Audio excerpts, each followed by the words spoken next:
Hello students. आज हम 1935 के भारत सरकार अधिनियम पर विस्तृत चर्चा करेंगे।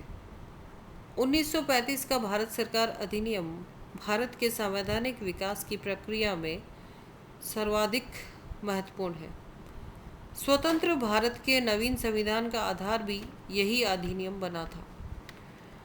ब्रिटिश सरकार के द्वारा भारत में उत्तरदायी शासन की स्थापना की दिशा में उठाया गया यह अत्यंत महत्वपूर्ण कदम था। इससे पहले 1919 का मॉन्टेग्यू चेम्सफोर्ड अधिनियम भारतीयों को एवं राजनीतिक दलों को संतुष्ट नहीं कर पाया था। 1919 के अधिनियम के द्वारा प्रांतों में द्वैध शासन प्रणाली लागू की गई थी एवं केंद्र में द्विसदनात्मक व्यवस्था लाई गई थी।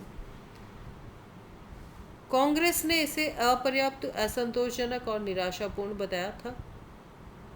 1919 के सुधार अधिनियम के द्वारा जो उत्तरदायी शासन की स्थापना हेतु कार्य किया गया, उसके क्रियान्वयन की जांच हेतु ब्रिटिश सरकार ने 1927 में साइमन कमीशन को भेजा था। इस कमीशन के सभी सदस्य अंग्रेज थे। चूंकि इसमें कोई भारतीय सदस्य नहीं था, अतः भारतीयों ने इसका बहिष्कार किया था। इसके पश्चात भारतीय नेताओं ने नेहरू रिपोर्ट तैयार की थी, जिसमें औपनिवेशिक स्वराज्य की मांग की गई थी। कांग्रेस ने 1929 के लाहौर अधिवेशन में पूर्ण स्वराज की मांग की थी। साइमन कमीशन की रिपोर्ट का सभी दलों ने विरोध किया।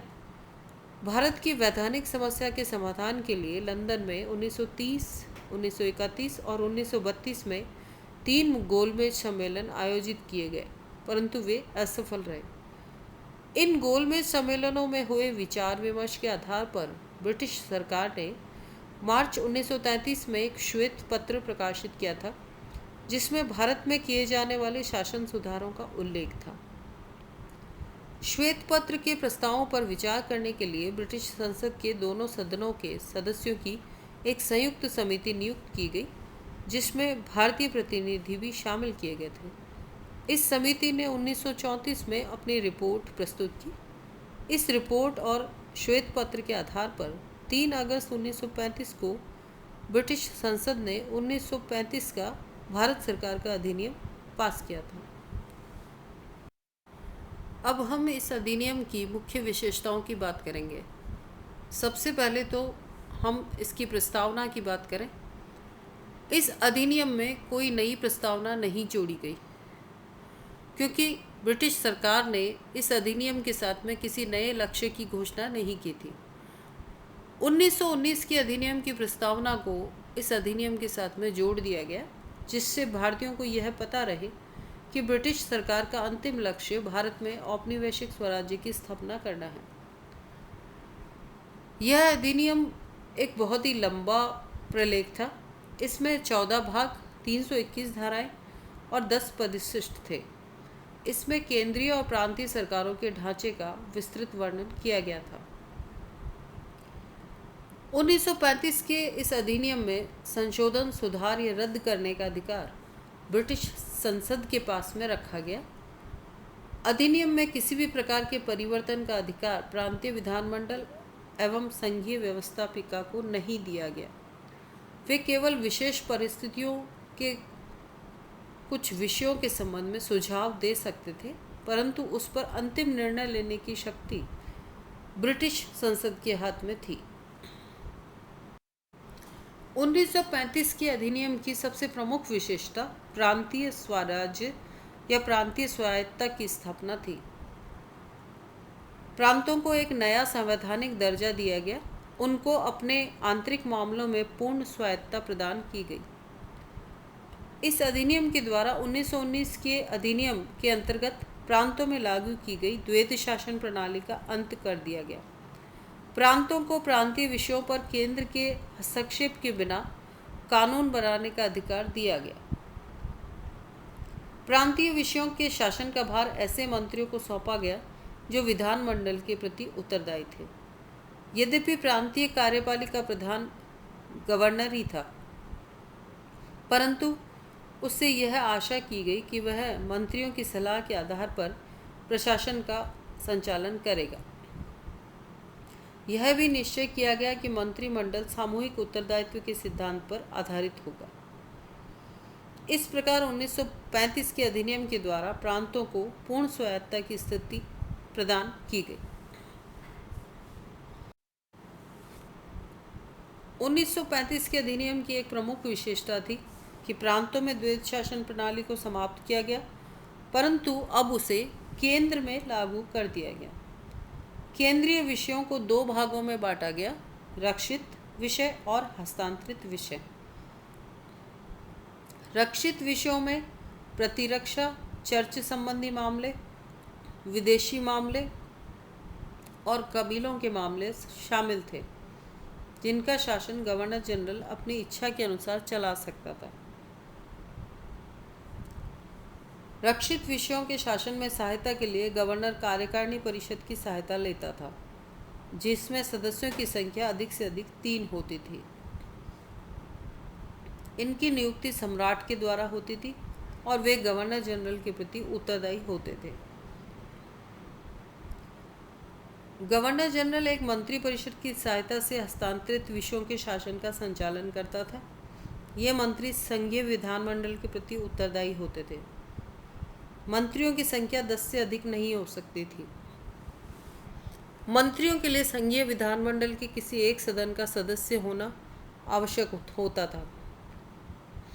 यदि कोई ऐसा व्यक्ति मंत्री पद पर नियुक्त कर दिया जाता जो किसी भी सदन का सदस्य नहीं हो, तो उसे 6 महीने के अंदर विधानमंडल का सदस्य बनना पड़ता था या त्यागपत्र देना पड़ता था। गवर्नर जनरल को रक्षित और हस्तांतरित दोनों विषयों के शासन संचालन का अधिकार दिया गया, परंतु इससे यह आशा की गई कि वह हस्तांतरित विषयों के शासन का संचालन मंत्रियों की सहायता से करेगा। 1935 के अधिनियम के अंतर्गत यह निर्णय लिया गया कि केंद्र में ब्रिटिश प्रांतों और देशी रियासतों को मिलाकर एक संघ स्थापित किया जाएगा। यह संघ 11 ब्रिटिश गवर्नर प्रांतों, 6 चीफ कमिश्नर प्रांतों और देशी रियासतों को मिलाकर बनाया जाना था। इस संघ को 2 शर्तें पूरी होने के पश्चात शाही घोषणा के द्वारा स्थापित किया जाना था। एक तो ये कि संघीय संसद के दोनों सदन सम्राट से संघ की स्थापना हेतु प्रार्थना करें। दूसरा, इतनी देशी रियासतें संघ में सम्मिलित होने की स्वीकृति दे दे कि उनकी जनसंख्या कुल रियासती प्रजा की जनसंख्या की आधी से अधिक हो और जो संघीय राज्यसभा में 52 स्थानों से अधिक स्थानों की अधिकारी हो। इस अधिनियम के अनुसार ब्रिटिश प्रांतों के लिए संघ में शामिल होना अनिवार्य था, परंतु देशी रियासतों के लिए ऐच्छिक था। संघ में सम्मिलित होने की इच्छुक प्रत्येक देशी रियासत को एक प्रवेश पत्र या स्वीकृति लेख पर हस्ताक्षर करने पड़ते थे, जिसमें संघ में शामिल होने की शर्तों का उल्लेख होता था। इस स्वीकृति लेख में उन सभी शक्तियों का वर्णन होता था जो रियासत संघ को देना चाहती थी। संघ की समस्त इकाइयों को अपने अतिरिक्त मामलों में पूर्ण स्वायत्तता प्राप्त थी। संघ और इसकी इकाइयों के झगड़ों का फैसला करने के लिए एक संघीय न्यायालय की भी स्थापना की गई। चूंकि देशी रियासतें संघ में शामिल नहीं हुई, अतः प्रस्तावित संघ की स्थापना भी नहीं हो पाई।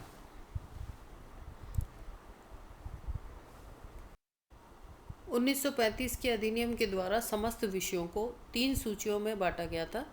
संघीय सूची, जिसमें 59 विषय थे, प्रांतीय सूची जिसमें 54 विषय थे और संवर्ती सूची जिसमें 36 विषय थे। संघीय सूची में जो विषय रखे गए उनमें थे उदाहरण स्वरूप सशस्त्र सेनाएं, वैदेशिक विभाग, डाक, तार, मुद्रा व नोट, रेल, संचार, बीमा, बैंक, संघीय लोक सेवाएं आदि। प्रांतीय सूची में जो विषय थे उनमें शिक्षा, भू राजस्व, स्थानीय स्वशासन, कानून व व्यवस्था, सार्वजनिक स्वास्थ्य, कृषि, सिंचाई व नहरें, जंगल, खाने, व्यापार व उद्योग, न्याय, सड़क आदि। संवर्ती सूची में दीवानी व फौजदारी, विधि, विवाह, तलाक, उत्तराधिकार, दत्तक ग्रहण, ट्रस्ट, कारखाने, श्रम कल्याण आदि थे। संघीय सूची के विषयों पर संघीय विधानमंडल और प्रांतीय सूची के विषयों पर प्रांतीय विधानमंडल को ही कानून बनाने का अधिकार था। समवर्ती सूची के विषयों पर केंद्र और प्रांत दोनों ही विधानमंडल कानून बना सकते थे। यदि प्रांतीय और केंद्रीय विधानमंडल के कानून में किसी प्रकार का विरोध उत्पन्न हो जाता था तो केंद्रीय विधानमंडल का कानून ही मान्य होता था। 1935 के अधिनियम के द्वारा भारत में एक संघीय न्यायालय की स्थापना की व्यवस्था भी की गई थी। इसका प्रमुख कार्य संघ सरकार और इकाइयों के मध्य और इकाइयों के आपस में उत्पन्न होने वाले विवादों का निपटारा करना था। इसे अधिनियम की धाराओं की व्याख्या करने का भी अधिकार दिया गया था, परंतु यह सर्वोच्च न्यायालय नहीं था, क्योंकि कुछ विशेष परिस्थितियों में इसके निर्णय के विरुद्ध अपील प्रिवी काउंसिल में की जा सकती थी।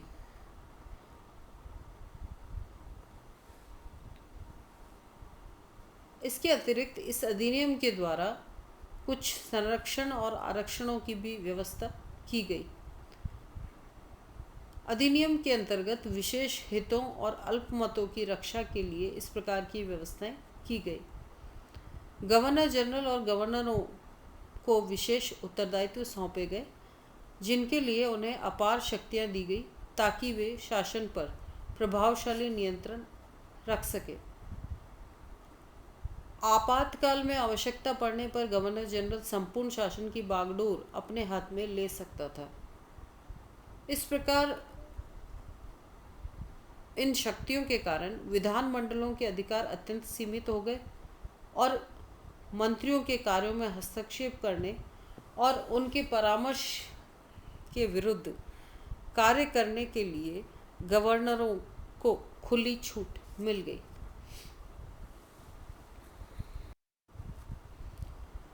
उन्नीस 1935 के अधिनियम के द्वारा प्रांतीय और केंद्रीय विधानमंडलों की सदस्य संख्या में भी काफ़ी वृद्धि की गई।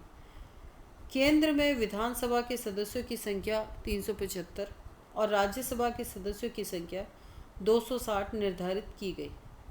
इसी प्रकार प्रांतीय विधानमंडलों का आकार भी लगभग दुगना कर दिया गया और 6 प्रांतों में विधानमंडलों को 2 सदन वाला बनाया गया। मताधिकार का भी विस्तार किया गया। प्रांतों के लिए 10% जनता को वोट देने का अधिकार दिया गया। इस अधिनियम के द्वारा सांप्रदायिक चुनाव पद्धति को कायम रखा गया और इसके साथ साथ इसका विस्तार भी किया गया। हरिजनों के लिए सांप्रदायिक निर्वाचन पद्धति अपनाई गई।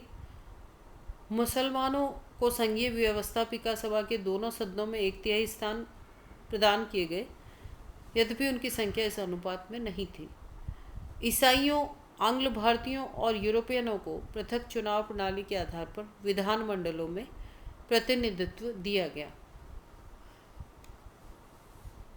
1935 के अधिनियम के द्वारा भारतीय परिषद को समाप्त कर दिया गया। इसके स्थान पर भारत सचिव के लिए कुछ परामर्शदाता नियुक्त किए गए, जिनकी संख्या कम से कम 3 और अधिक से अधिक 6 निर्धारित की गई। इन परामर्शदाताओं से परामर्श लेना अथवा न लेना भारत मंत्री की इच्छा पर निर्भर था, लेकिन सेवाओं के संबंध में भारत मंत्री के लिए इन परामर्शदाताओं का परामर्श मानना आवश्यक था। हस्तांतरित विषयों के संबंध में भारत मंत्री का नियंत्रण काफ़ी कम कर दिया गया।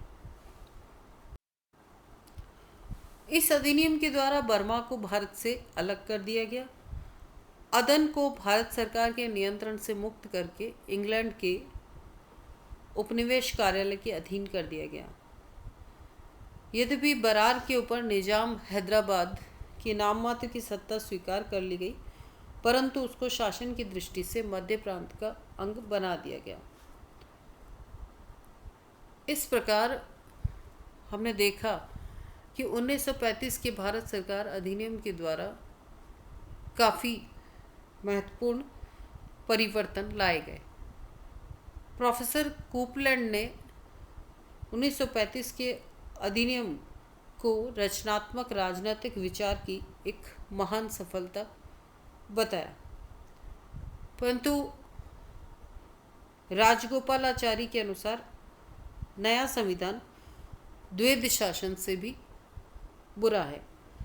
मोहम्मद अली जिन्ना ने तो यह तक कह दिया कि 1935 की योजना पूर्ण रूप से सड़ी हुई, मौलिक रूप से खराब और पूर्ण रूप से अस्वीकृति के योग्य थी। फजलो हक ने के अनुसार 1935 के अधिनियम के अंतर्गत न तो हिंदू राज्य स्थापित होता है और न मुस्लिम राज्य, इससे केवल अंग्रेजी राज्य स्थापित होता है। जवाहरलाल नेहरू ने इस एक्ट को दास्ता का घोषणा पत्र बताया। इस प्रकार इस अधिनियम के अति विशाल होने के और अनेक नई विशेषताओं के बावजूद इसकी काफ़ी आलोचना की गई।